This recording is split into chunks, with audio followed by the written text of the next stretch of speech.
भगवान श्री राम की पत्नी का हरण रावण ने किया, तो इसका हिसाब कैसे पूरा हो? बोले अब कृष्णावतार में रावण की पत्नी का भगवान हरण करें तब हिसाब हो पूरा। तो ये भी हिसाब हो गया। रावण ही शिशुपाल बना और शिशुपाल के साथ जब रुक्मिणी का विवाह तय हो गया, उसके पहले ही भगवान ने जाकर के रुक्मिणी का हरण कर लिया। रावण ही तो शिशुपाल बना था, तो भगवान ने सब हिसाब चुका लिया। राम अवतार में भगवान ने जो जो लीला की, उसके ठीक विपरीत लीला कृष्णावतार में हो। मानो हिसाब किताब बराबर करते हैं भगवान।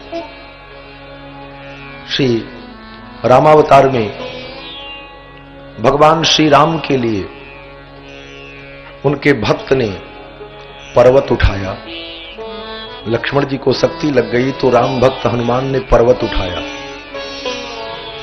तो भगवान ने कहा रामावतार में भक्त ने मेरे लिए पर्वत उठाया, तो कृष्णावतार में भक्तों के लिए हम पर्वत उठा लें। तो भगवान गिरधर नहीं, पर्वत को उन्होंने उठा करके भक्तों की रक्षा की। सोचते चले जाओ, हम तो केवल सूत्र बता रहे हैं।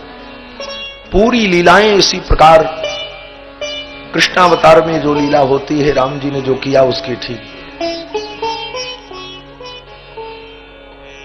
रामावतार में भगवान श्री राम ने पवन पुत्र को अपना दूत बनाया। हनुमान जी को दूत बनाया भगवान ने, पवन पुत्र को। राम दूत मैं मातु जानकी, सत्य शपथ करुणा निधान की।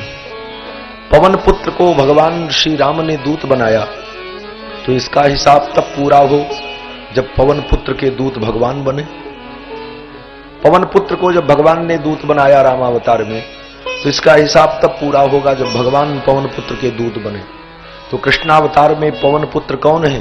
बोले पवन पुत्र भीम जी महाराज हैं, जो पांडव के एक भाई हैं और पांडव के दूत बनकर के भगवान दुर्योधन के यहां जाते हैं, पवन पुत्र के दूत बनते हैं भगवान श्री कृष्ण। इस प्रकार संपूर्ण लीला भगवान की ऐसी ही दिव्य मंगलमयी। इसीलिए तो भक्तों ने कहा हमारे राम कृष्ण आधार। सूरदास जी कहते हैं कि भगवान श्री राम और भगवान श्री कृष्ण यही तो आधार है। इनमें से दो में से किसी एक का आश्रय ले लो।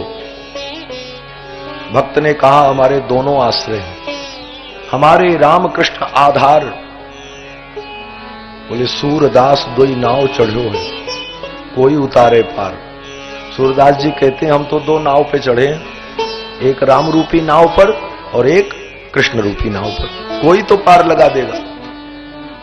तो किसी भक्त ने कहा दो नाव पे चढ़ना खतरे से खाली नहीं। कहते हैं दो नाव पे पैर रखो तो डूब जाओ। तो भक्त कहते हैं दो नाव पे पैर रखने पर भी डूबने का डर नहीं है, क्योंकि ये नाव ऐसी अद्भुत है, देखने में दो है लेकिन है एक। सूरदास जी कहते हैं हमारे राम कृष्ण आधार। सूरदास दो नाव चढ़्यो है, को उतारे पार। हमारे राम कृष्ण आधार।